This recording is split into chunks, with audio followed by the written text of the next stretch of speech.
നിലവിൽ അതിതീവ്ര മഴ പെയ്യുന്ന വയനാട്ടിലെ തുരങ്കപാത നിർമ്മാണ മേഖലയിൽ മണ്ണിടിച്ചിലുണ്ടായി. അശാസ്ത്രീയമായി മണ്ണ് കൂട്ടിയിട്ടതിനെ തുടർന്നുണ്ടായ അപകടമാണ് ഇതെന്നാണ് പ്രാഥമിക നിഗമനം. വയനാട് കള്ളാടി തുരങ്കപാതയിലാണ് മണ്ണിടിച്ചിലുണ്ടായത്.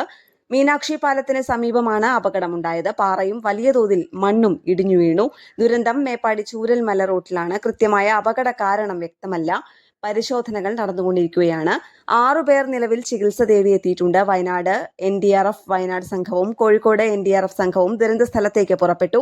ജില്ലാ കളക്ടർ സ്ഥലത്തെത്തി നിലവിൽ രക്ഷാപ്രവർത്തനങ്ങൾ ഏകോപിപ്പിക്കുന്നുണ്ട്. ഫയർഫോഴ്സ്, മറ്റ് പോലീസ് ബന്ധപ്പെട്ട വകുപ്പുകളും രക്ഷാപ്രവർത്തനത്തിന് മുന്നിട്ട് നിൽക്കുന്നുണ്ട്. നിരവധി നാട്ടുകാരും രക്ഷാപ്രവർത്തനത്തിനായി എത്തിച്ചേർന്നിട്ടുണ്ട്. നിരവധി പേർ കുടുങ്ങിക്കിടക്കുന്നുണ്ടെന്നാണ് നാട്ടുകാർ പറയുന്നത്.